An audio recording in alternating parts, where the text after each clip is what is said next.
What's up, YouTube?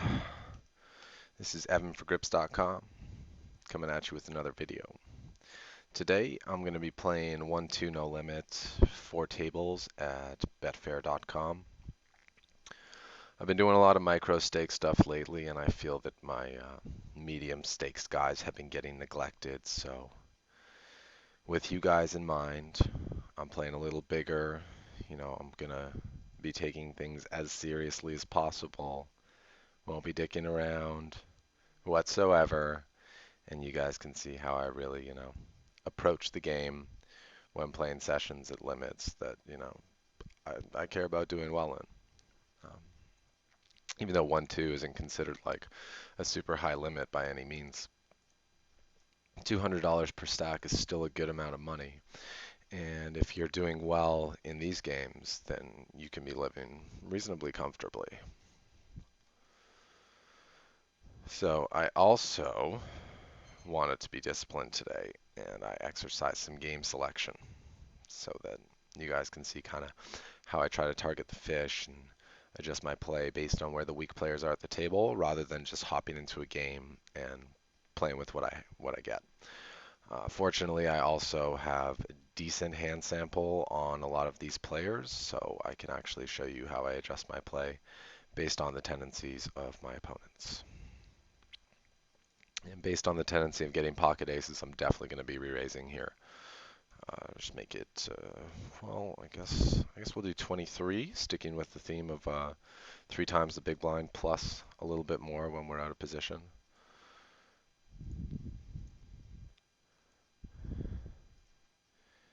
And I do have a bonus table on the side. So if either a game breaks and I need to replace it with another one, we're prepared. Or if, just a minute here. If one of the game breaks, then I have reserves to bring in to fill the space. And oftentimes at the medium limits and as well at the high stakes, if the fish gets busted from the game subsequently breaks pretty quickly. So I should be able to predict a couple of games that might break just before they do. So it's good that I have this stuff on the side.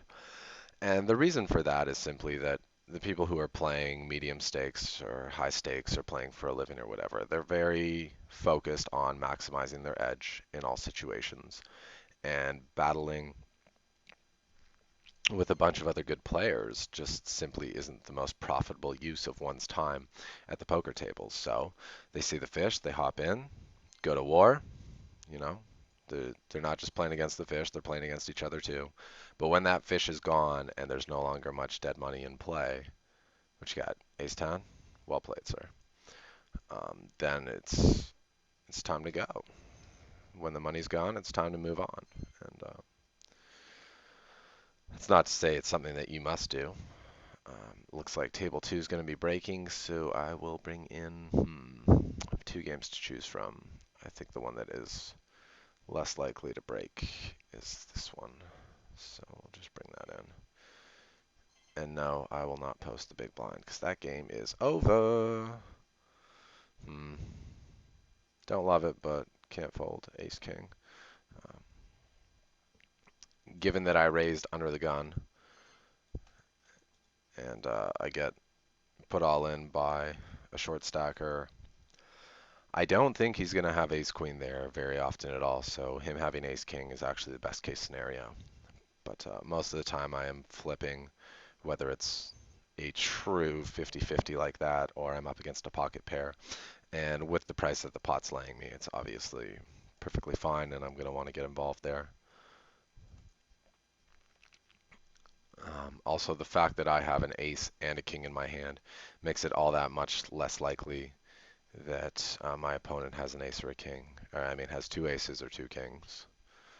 Decreases his odds of having those by about 50%. So that definitely helps me out in the odds of me not being crushed. Because if you guys don't know, pocket aces against ace king is about a 93% favorite, 91 if the ace king suited, so it's a pretty bad spot to get your money in. Whereas if I'm up against kings, I'm not that concerned. I'm still going to be having about 30% equity, which really isn't that bad.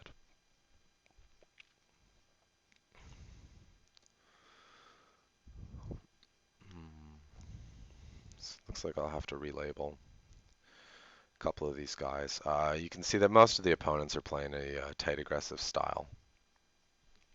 No one is off the charts loose. Everyone plays pretty solid, and that's pretty common at these mid-stakes games. All the grinders have a pretty good strategy that they've learned that works, and they tend to stick with it. Now that means for a creative player, there's a lot of value to be had because these guys don't know how to adjust to strange situations that you as a creative player can put them in.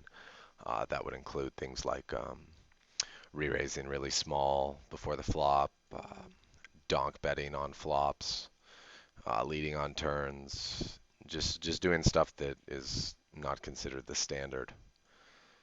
Um, but make sure you have a game plan for how you're going to react to their reactions when you try something new and weird because, well, if you don't have a plan, you might be finding yourself in a difficult situation.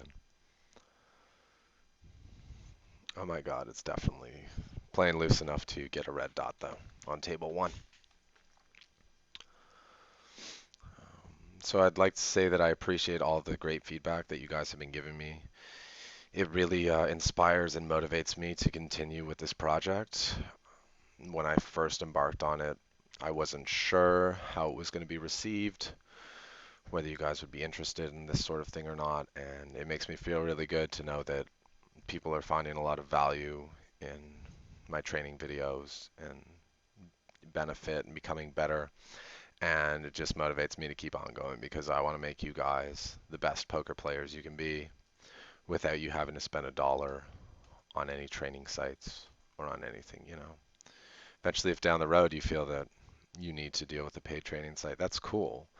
But I want to make your poker experience and poker learning experience as inexpensive as possible because I know when I was first starting out playing poker in college, I didn't have a lot of money. And the idea of spending, you know, $20, $30 a month on a poker training site, you know, that was significant for me. And I really just wished that there had been a resource out there that offered an alternative. Uh, Ace King on table three. I'm just really hating what's going on ahead of me, so I'm actually going to fold.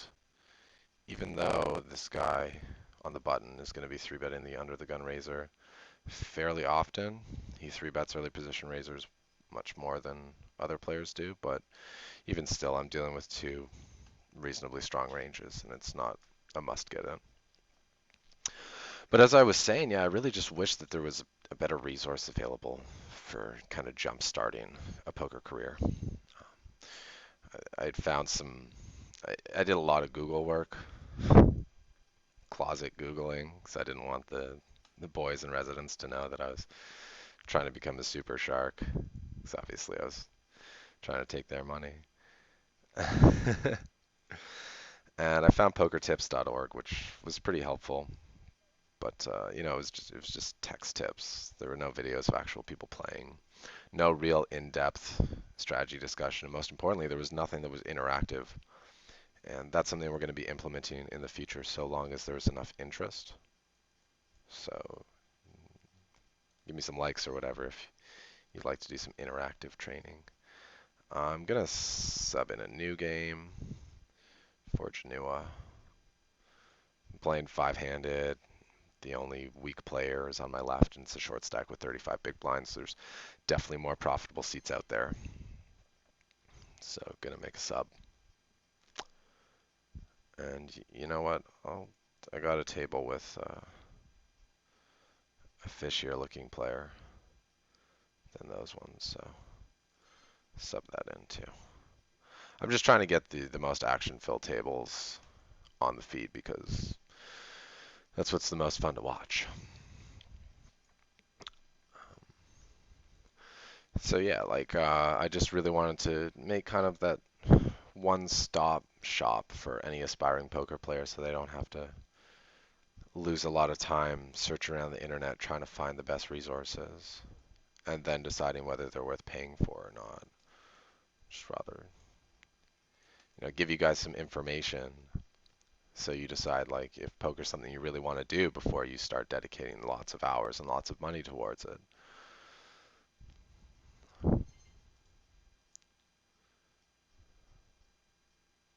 This top left table is going to break, so we'll just put Norkping up there and bring back Monterey.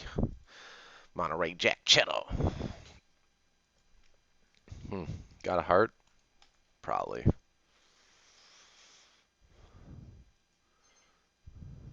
Oh, no. Wow. I definitely should have taken a stab.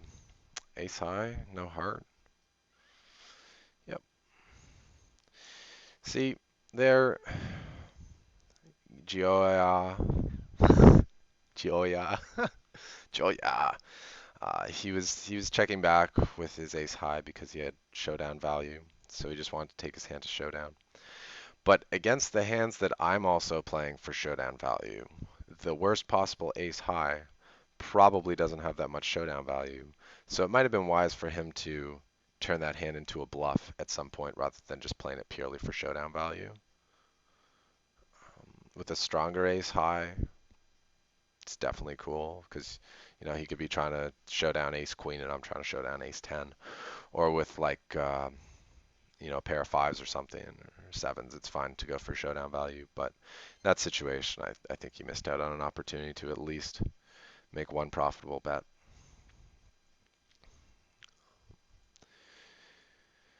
All right, a couple of hands here that are not going to be getting folded per se. Um, well, that's easy. Piranha, gonna three bet with the ace jack, take control of the pot. The suited broadways play pretty well. They can connect with a lot of flops and have good equity, and therefore you can barrel with them a lot confidently. Calling is also okay there as I'm getting a really good price. I'm getting about 3.5 to 1, which means I don't even need to be winning the pot like 1 out of 4 times to be making a profitable play, assuming I don't leak money post-flop. And again, given the flopability of the hand and the fact that Piranha's going to have worse aces and worse jacks and worse spades in his range, there could be a good amount of value to be had by just going with a slow play there. Okay, fours, the initial opener isn't that deep, but he is the player that we're here to try to get. And the caller is definitely deep enough that getting 4 to 1, or sorry, 3 to 1. Definitely going to make the call. I only have to make up $20 if I do on the times that I do hit my set to make up for the times that I don't hit my set. So I definitely think it's worthwhile. Okay, gonna start to slag a little bit. Even though Gerbili is playing pretty tight stats, he's opening wide, equally wide from all positions. So that means in early position, he's going to have a weaker range than he should be having, and therefore is going to have a little bit of difficulty withstanding pressure. Also, his 4-bet range really isn't that high, so I don't expect to be getting 4-bet bluffed here very often. I think if I get 4-bet, it's probably because he has top of his range.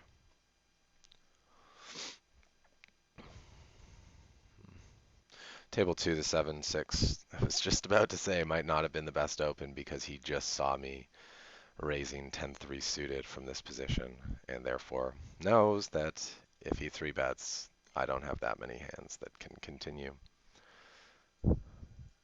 Or I have the same amount of hands that would continue if I had a tighter range, but as a proportion of how many are folding versus how many are calling, it's very low. Right, well, if he has ace queen, he's not folding, but if he has anything else, he probably is. King queen's in a tough spot. Jacks, 10s, 9s are in a terrible spot. I think most of the ace highs would have just folded to the flop bet. So that was great spot for a two barrel. I got a really nice card there on the turn.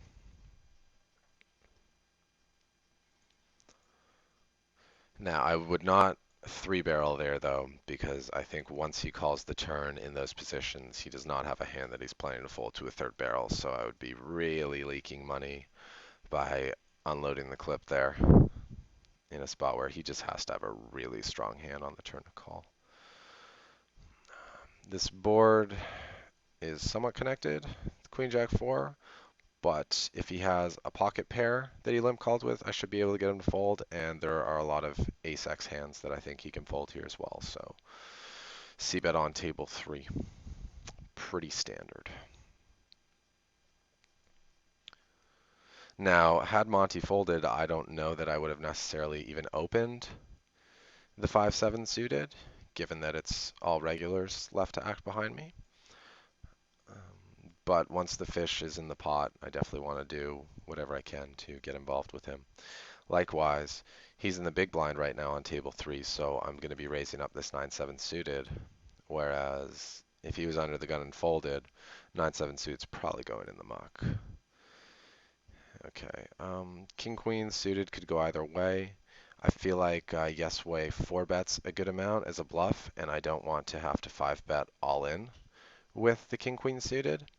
So given that I think facing my 3-bets he's going to be 4-betting a lot more often than he's just calling, I think it's better to just call with this hand and play it for the value it has. Because if I 3-bet and he's always 4-betting or folding, then it really doesn't matter what I have. I might as well only be 3-betting with hands that I am then comfortable 5-betting all in with. And you guys could probably assume that that's not too many hands. So maybe against this kind of guy, I want to have a strictly value range for my 3-betting and not do too much 3-bet bluffing. And this king-queen suit, it's just too good of a hand to 3-bet and then have to fold to a 4-bet with. So, yeah. He gets a really good turn card to barrel, and he's going to bet the river as well. I'm going to fold. I don't know whether he's two-barreling or not with hands that have no equity there. Like small pairs, hands that didn't pick up a flush draw or anything. If he's only betting with real hands, though, I'm at best calling for a chop, and I think he's much more likely to be checking back with a pair of kings than betting them when the ace comes. So I'm fine with that fold. And here I'm going to 3-bet the ace queen, and if he wants to go all in, I'm calling. And I could 3-bet this ace 5 suited, but I just 3-bet gerbily before, and I'm going to be out of position on this hand. So on table 1, I opted to go with the fold.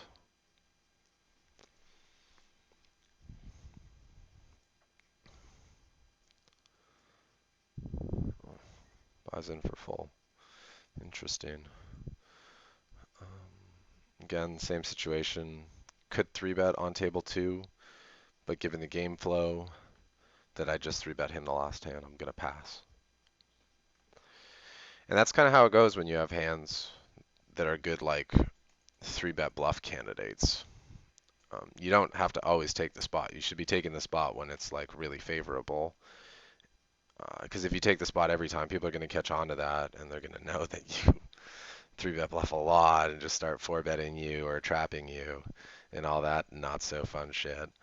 So it's better to just take the spots when they're at the best, and it's hard for your opponents to be like, well, this guy never 3-bets, so he must be bluffing this time, you know? You get a lot more credit if you're selective about when you make plays.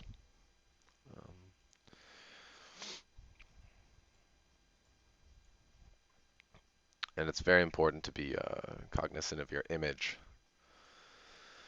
for situations like that. If you are playing very tight and your opponents know that, that means you can get away with more bluffs. If you're playing very loose and people know that, then when you play a big pot, you should try your best to actually have the hand, because people don't really like folding to the loose guy who's playing lots of pots, because they always assume, well, if he's playing so many hands, he can't have it all the time. So he probably has not much.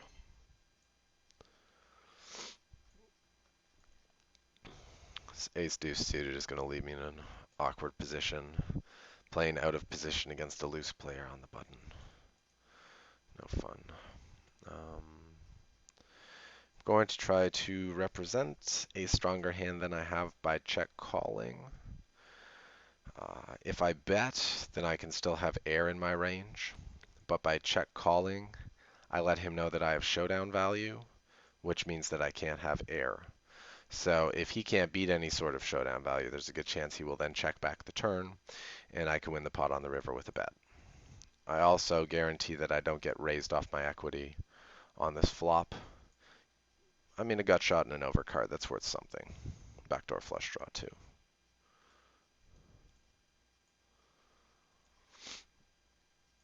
And if he wants to keep betting, he's got it. No problem. And there's the difficulty of playing out of position against loose players who can represent a wide range of hands and will generally be putting on a good amount of pressure. Which is why, before you decide to open a hand, you should look at who's on the button and who's in the blinds, because the range of hands that you actually decide to open should be highly dependent on what's most likely to happen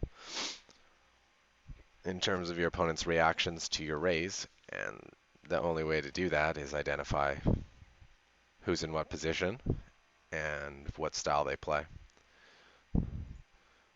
Okay, I got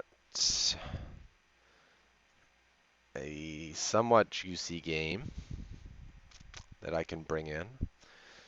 It's just a question of, well, I wasn't sure which table to leave between 1 and 2, but Be My Dinner seems more likely to be a donk than a good player. So, okay, this guy opens the button a lot, and his 4-bet on the button isn't that high. So I'm going to be taking this ace-8 suited and throwing it in there as a semi-bluff. Success.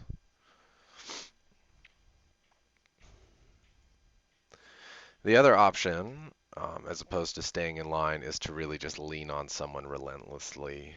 And that means if they haven't shown that they're capable of playing back to a 3-bet, so they don't ever 4-bet and they don't really call very often, or if they do, they just check fold 70% of the time, then you might want to try 3-betting them with anything reasonably playable anytime they open, and just seeing how long it takes them to fight back.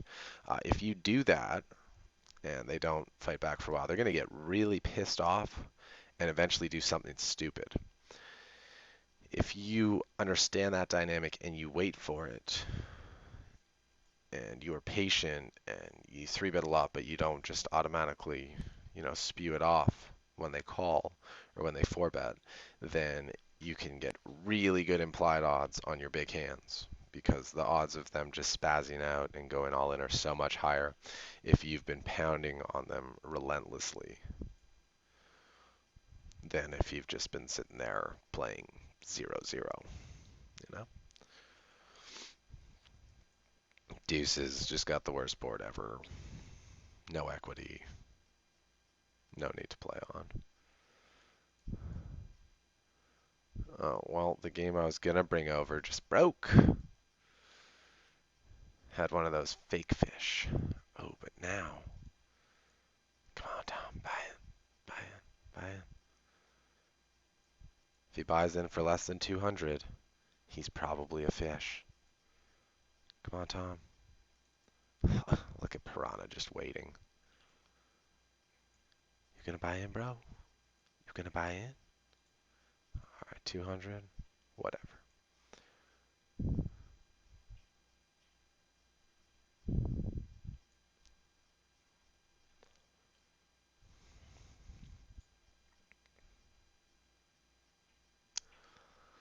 And I know I'm talking about like 3-bet, 4-bet, 5-bet, 12-bet a lot, but that's not something that you have to do to be winning in the game. I know at these limits, and especially at the lower limits, people who 3-bet like 4%, which means they're never 3-bet bluffing. They just always have a value hand. And they make good money because they just play solid and don't ever give any money away. So just because it gives you more potentially profitable opportunities doesn't mean it's a necessary play, because the whole 3-bet, 4-bet, 5-bet game is a lot more high variance. And for people who don't really stomach the swings all that well, it's better to just avoid them than to try to get involved with them, especially if you aren't, seasoned or practiced with it.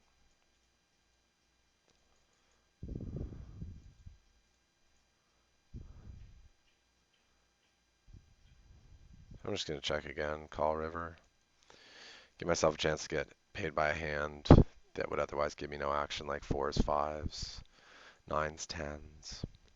If he has a jack, I lose some value. If he has a king, I lost some value. But when I check back and then bet the king turn, it's pretty. I mean, he's going to be putting me on that king. He has ace queen high, so by checking back twice there, I got extra value that I wouldn't have if I bet. So again, thinking about the entire range and all the possibilities of what's the most profitable play against all the various hands I could be up against, because that's as good of information as you have, is what you know about the range. You can't know which hand they have this time around. You can just guess. So Tom ends up being a 41-16. Good spot for us. Shame that we have the worst position against him. When you're doing your game selection, if you can get a seat directly to the left of the fish, that is infinitely more profitable than being to the direct right of the fish.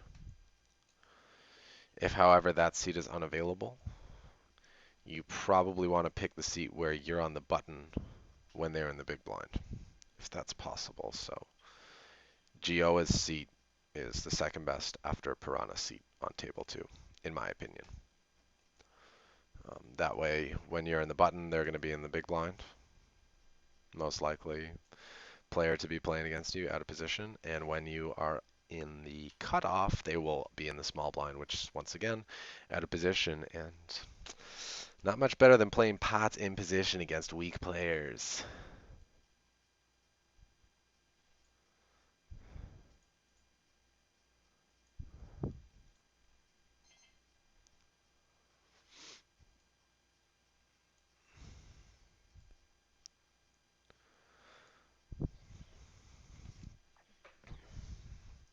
Just got a couple more tables running on the side. Just seeing, if they're going to end up being more exciting than the ones on the left. So if anything happens, like flopping top 2, blind versus blind, then I'm going to bring it over. And I'm just going to call. Let him keep barreling. Deuces don't need to play against a good player under the gun, especially with no weak players behind. Kings, obviously, going to have to make a re-raise here. And I'm just going to call again. And on bad rivers, I'm going to call, and on good rivers, I'm going to raise. When I raise the turn, I look extremely strong, so it's very hard for him to continue with a worse hand. But by playing it like this, I give him a chance to spew it off. Okay, with the kings against a more aggressive opponent, I might check, but this guy's reasonably passive, so I'm going to bet really small to keep the maximum range in there. Encourage floats from weak hands. And I can still build the pot to get all in by the river with this sizing, so I just really don't want to lose my man. Kings again, not.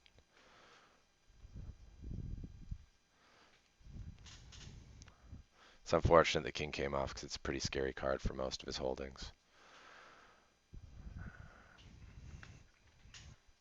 But it's alright.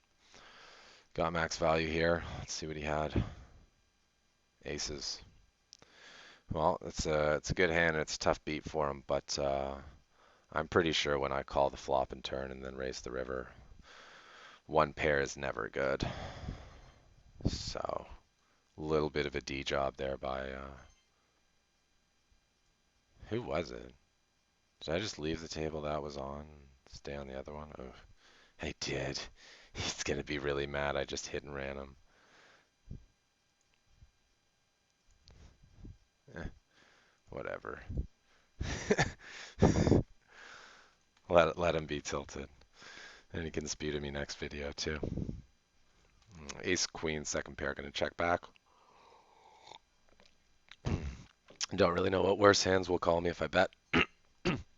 And Gerbily, in some cases I would 3-bet him, but given I've been 3-betting a lot, I don't want to get played back at when I have a hand that I hate to get knocked off of. And same as the other spot, table 4, just check back all the way down, make a real assy bet on the river, try to get called by some shitty pocket pair that would have folded to a larger bet or to a bet on an earlier street. And when check 2 on table 1, I'm going to bet because usually when they check is the pre-flop raiser, they're check folding. So just fire out a bet there. And what did I tell you guys yesterday? You run bad for one session, you run great on the next one. So, you know, I was a little upset that nothing happened in the video yesterday, but I knew there was a good reason for it.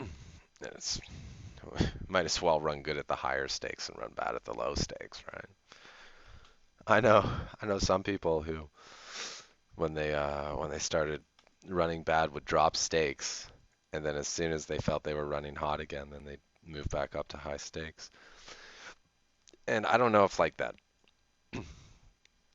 actually makes sense in like a literal sense, because the luck is completely random and how long each wave lasts, you know, you have no control over.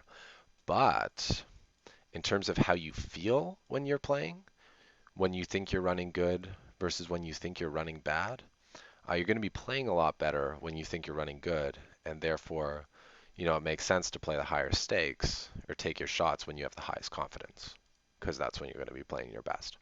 And when you're downswinging, the last thing you should ever try to do is take a shot or move up to try to chase losses. Now, I'm wondering on table 1 if I bet if I can get him to fold like a 9s or 10s type hand, or like maybe even 4s or 5s. But I think he's going to call if I bet.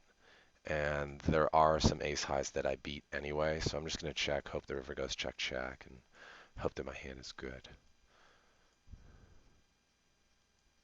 Got him. And if I 3-bet that hand, I end up playing a really awkward spot out of position in a re-raise pot. So he just had 10 high, didn't 2-barrel.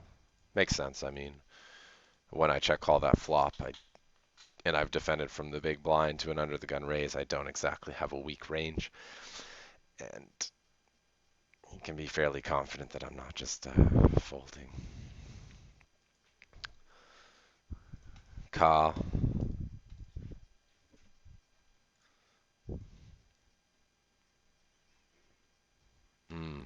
Backdoor straight flush draw. I'm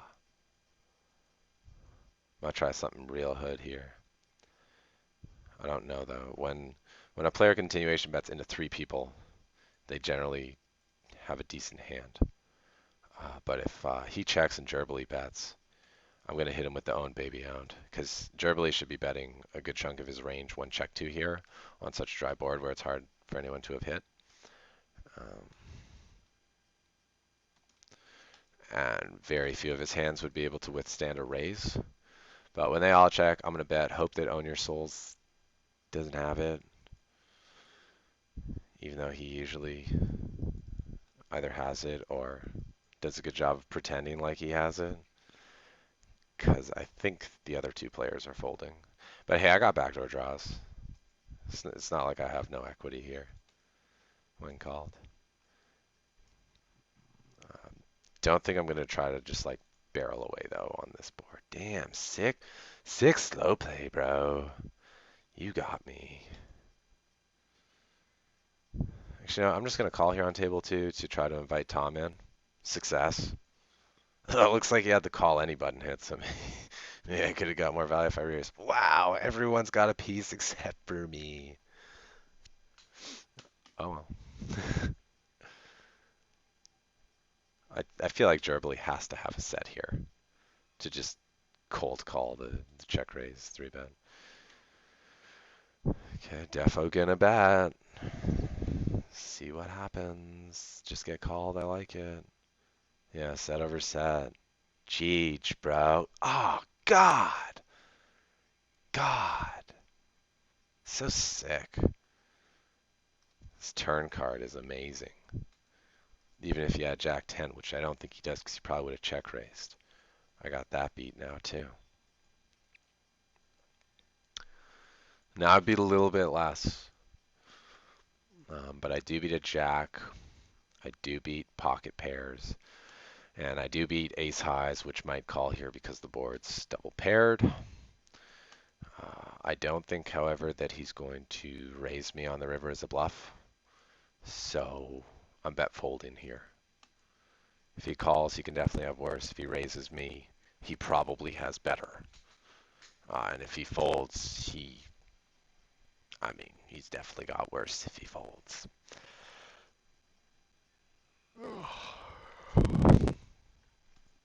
Weak players on the button.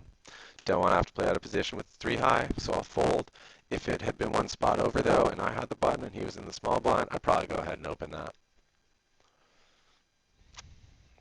Think about where you're going to be making your money. Where's your money coming from? Way more often than not, your money is going to be coming from your right, and you're going to be losing it to your left. So try to line up those ideal candidates on your right. Ooh, Gerbily's opening wide up front, and we have a fish calling. All right, must squeeze. I was thinking about folding at first because Gerbily's playing reasonably tight, but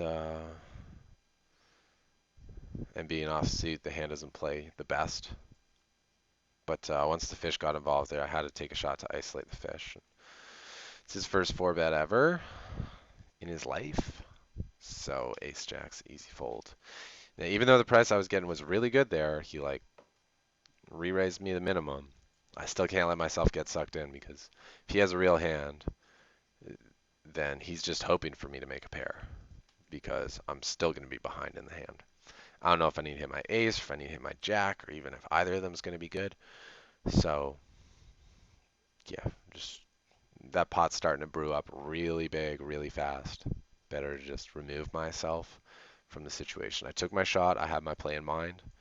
Things didn't go the way I needed them to for me to want to continue, so I just moved on. All right, new game. We're probably going to do about 10 more minutes on the vid.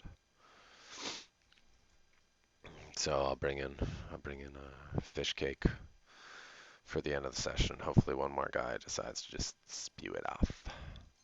Slash overplay a hand, slash give me the fucking money. You know? Just one way or another. Give me the money. So I should see what they dealt me on my last hand. Yeah, 8-4. Not playing.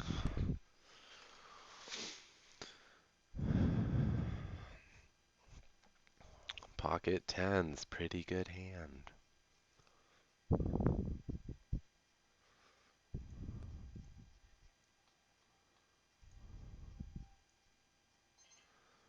Bum, bum, bum.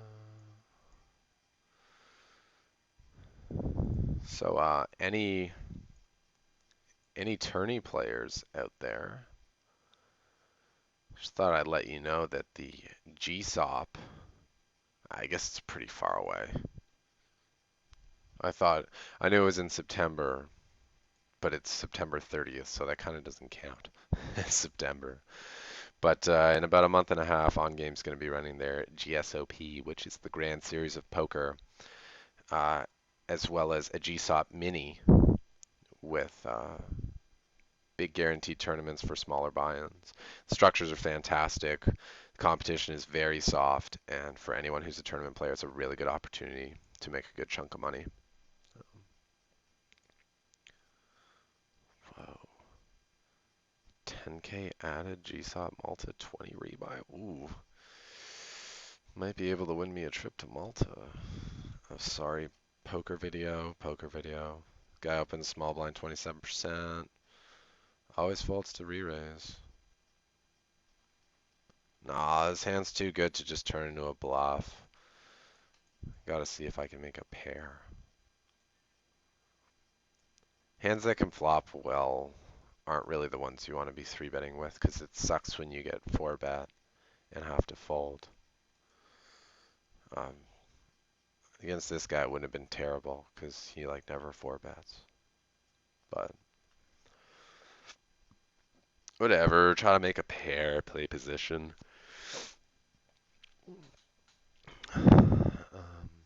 Oh, nice. Got a pot limit 08 in the GSOP. Sick. Uh, Another cool thing for any of you guys who like are really good at tournaments, they do a side bet where you can wager.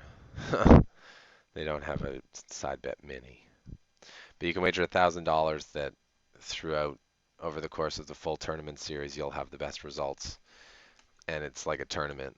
So, if 8 people are less registered, the top 2 guys get the money. 70% or 80% going to first, next going to second. I think they might pay like top 3 if they get like 30 people or something. And they add $500 to the prize pool, which is pretty cool.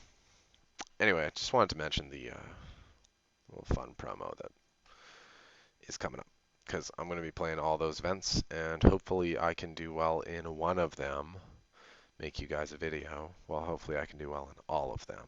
But if I can even get one good video out of it, I'll consider it a win. I'm going to value bet on table 3. Also betting to protect my equity. I'm just really hoping he doesn't check raise with a single spade hand, because then my bet really sucks. And what really sucks, I have no way of knowing whether he's doing this as a semi-bluff or whether he has it. Because I can only see his cards if I call, and if I pay 29 here, it's probably going to be another $80 on the river, and it's just a little too expensive. Checking back on the turn and calling the river is obviously perfectly fine too, and is probably the more standard play. Not the best flop for queens. I'm honestly just gonna check fold. Check calling one's there okay. One there is okay because he could be calling pre-flop with pocket pairs and then just betting one check two with the intention of shutting down later.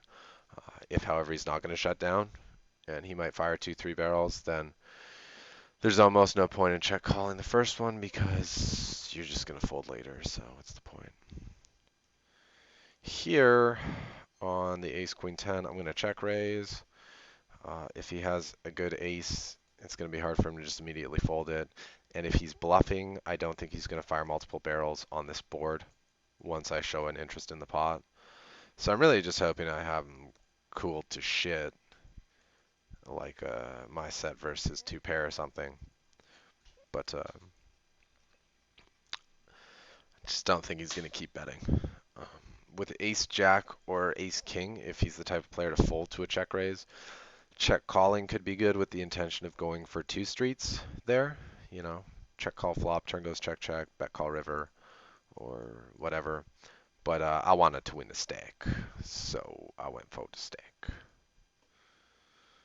Sometimes you got to go for the stack, and sometimes even when you flop a big hand, it is wrong to go for the stack.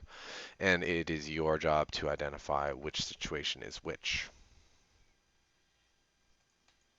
Sometimes it's like damn near impossible for your opponent to have a hand that can pay off more than 2 streets, so why are you going for 3? Why are you going for 4? It just doesn't make any sense. You're not trying to get the most money in the pot when you have big hands. You're trying to maximize your odds of getting paid off the right amount with any strength hand in any situation. Pretty lame board. Top right. Wonder why this guy doesn't reload.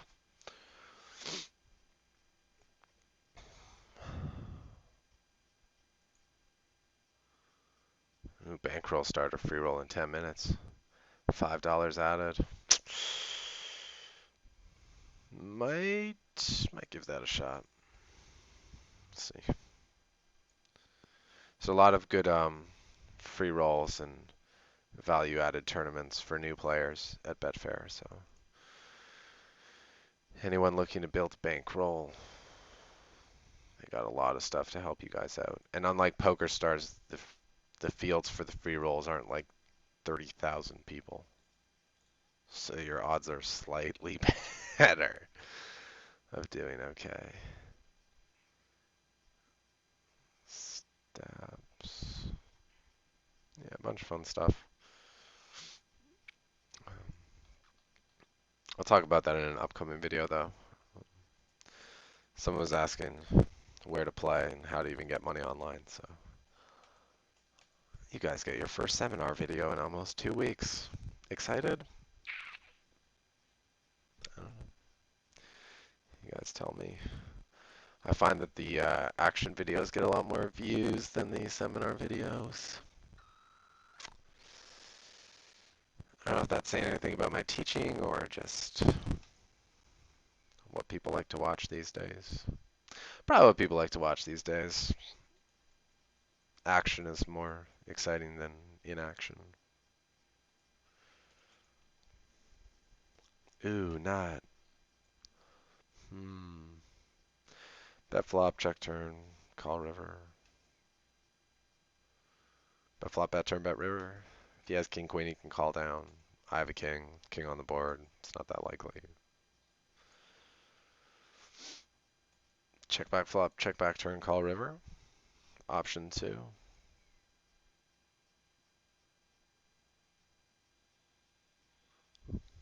There's always a lot of options with the hands. Just got to figure out what their range is. Like this guy's small blind call range is 7%. Probably doesn't have that many strong hands on that board actually. King 5-5. Maybe checking was better, giving him a chance to bluff.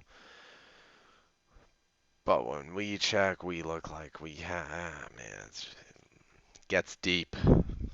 Gets very deep. All right, last orbit. Vegas._X, fitchiest name ever, but he's actually a nit. Gotta watch out for those fake fish. Got their disguise on, their sneaky screen names.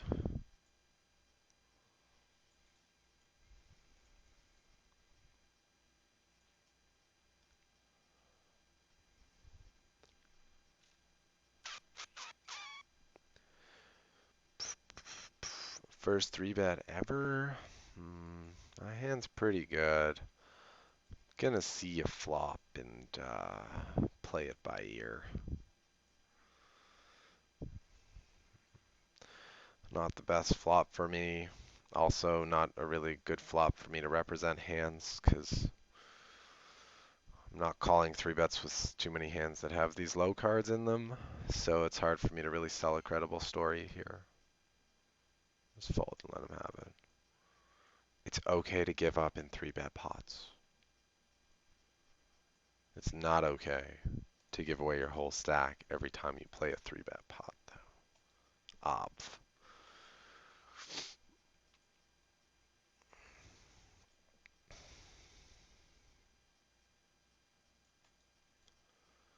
Interesting flop. Pretty good turn. Get paid if he has an ace. If he has some shitty suited connector or pocket pair, he's not putting any money in the pot anyway. So there's no need to check to try to further induce. First 3-bet. All right, bro. You got it.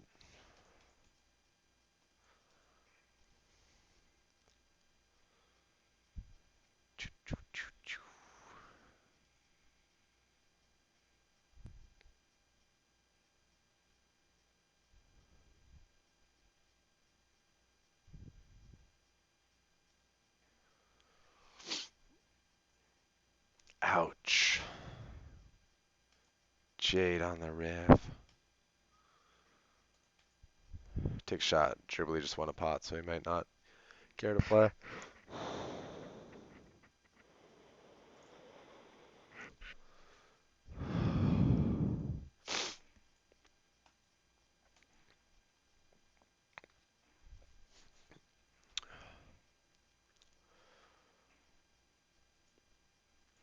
All right, well, one more hand.